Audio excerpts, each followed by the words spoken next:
I figured I would make a brief video going over some different winter care tips because it is that time of year again, and I see so many new chicken owners online worrying about it and asking questions and just, not sure what to do because it's their first winter keeping chickens. So first thing is first, let's talk about the coop. Sorry that it looks a little bit dingy and a little bit muddy. We had a ton of rain before the snow came, before things finally got cold, and it's winter, so obviously I can't pressure wash it. So cleaning the outside of it is going to have to wait until spring. But as for the coop, you want to make sure that, number one, keep it dry.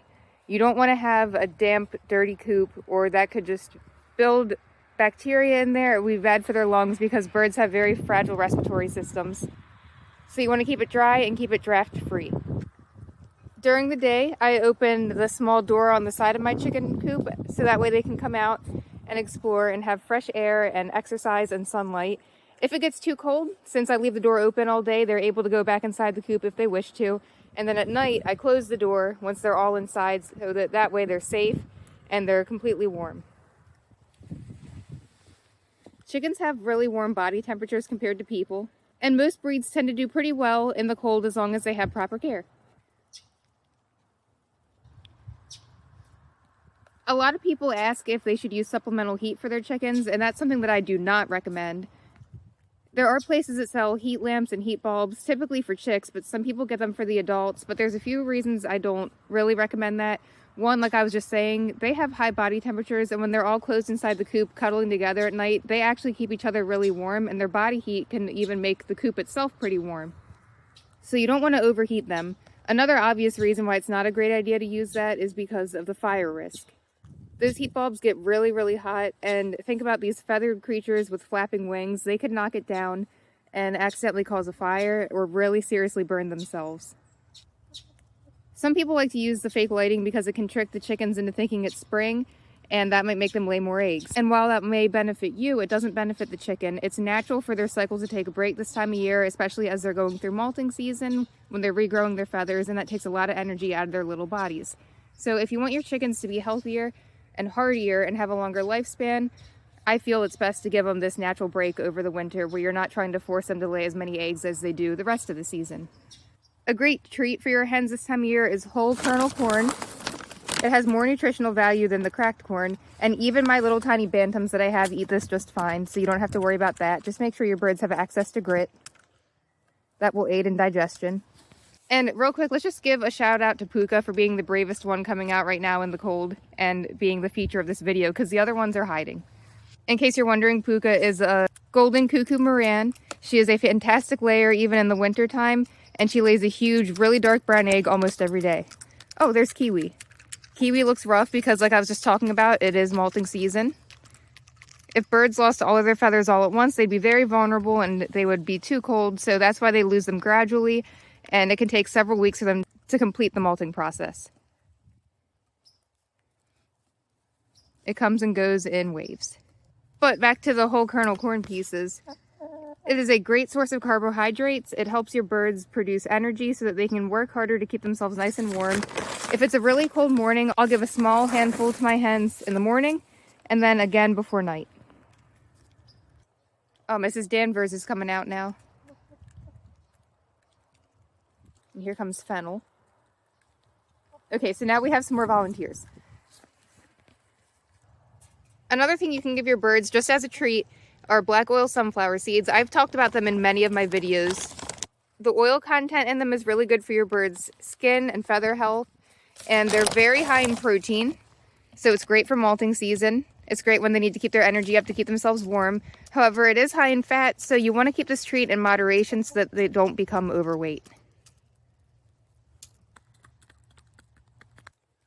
Mealworms or black soldier fly larvae or even dried shrimp are another great occasional treat this time of year.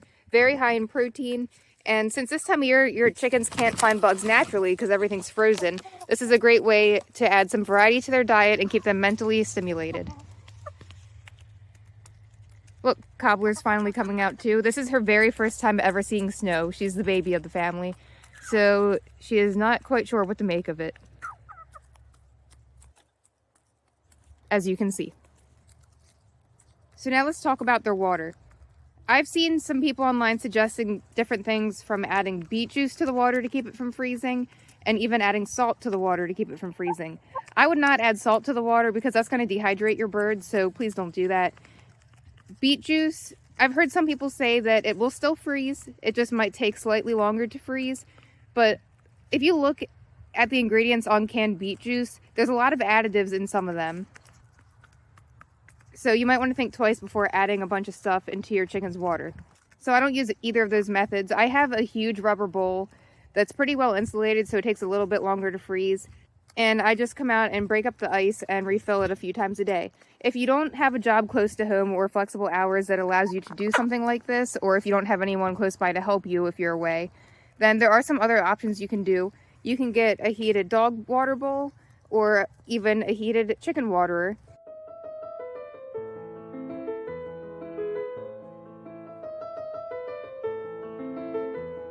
Now, keep in mind, you are going to have to use an extension cord for that, but it works great and it will save you time.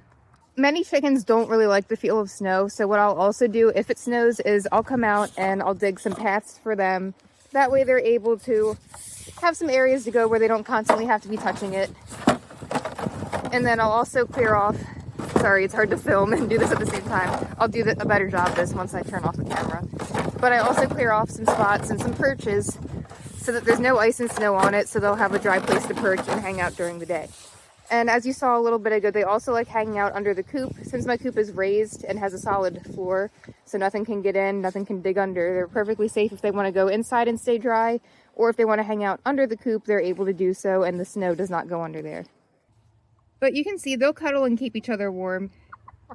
It's Honeysuckle and Cobbler. Honeysuckle is actually the hen that raised Cobbler when she was just a little tiny baby chick. I have a whole video on that if you want to see it. It's how to introduce chicks to a broody hen. And to this day, even though Cobbler doesn't technically need her mother anymore, they still hang out all the time and cuddle at night, so it's really, really cute. So you just want to make sure you keep your coop nice, clean, and dry. And right as I say dry, I knocked a little bit of snow into here, but it's an easy fix.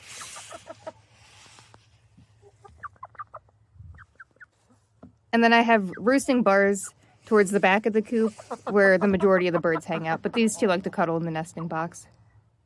I have several videos on my channel of different treats and the benefits of different treats for your hens, so make sure you go to my channel and check that out for more information on things that you can feed your birds to help them through the winter. I'll put a couple links in the description below of some key videos where I go over some treats, but I got quite a few of them, so make sure you check out the channel if you want to learn more. And as a bonus, I'll throw in some footage right now of a warm treat that you can make your hens to help them on exceptionally cold days.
Now let's talk about their actual food, because while the treats are nice and they can help them, they need to be kept to a minimum. Your chickens can't only have treats, they need good nutrition as well. So make sure they always have access to a layer feed. You can get layer feed in the form of a mash, a crumble, or a pellet. Pellet is going to be the least dusty. Most layer feeds are a 16% protein, but in the winter and with malting season going on, don't be afraid to bump it up to an 18% or even a 20% if you need to. The extra protein will really help them recover from malting faster. And since they're using more energy to keep themselves warm on the really, really cold days ahead, it can only help. Two great options that I've used before and really like are the NatureWise Feather Fixer by Nutrina. It's specifically formulated to help your birds get through a molt, and it's an 18% protein. But my favorite Nutrina NatureWise blend is the Hardy Hen. It's an omega-3 rich diet, which is really good for your hens, and it even makes the eggs healthier for you because of the omega-3s that your hens are eating. 18% protein, pelleted form, and like I think all of their NatureWise blends has yucca root in it, which helps lessen manure odor. So in the summertime, it's even useful because it can help keep the flies at bay. And I always like to be honest and transparent. It won't totally eliminate your flies because that's just not possible. But I have noticed that it does help to some extent. If you want to hear more details about the Hardy Hen feed, I will put a link to that video in the description below. But please make sure they have access to layer feed at all times.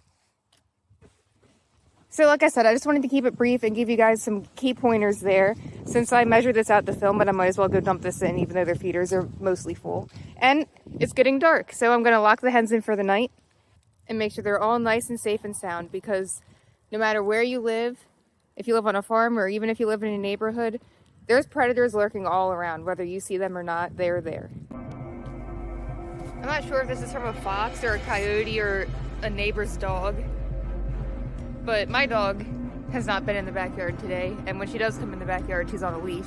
So I know for a fact it wasn't from her. And this is way too big to be hers.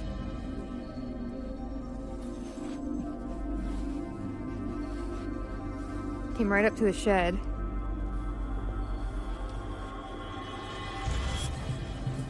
And you can see it was walking all around the chicken area. I have my chickens fully fenced in. I don't free range, but still makes me nervous. That doesn't mean they won't try to get in.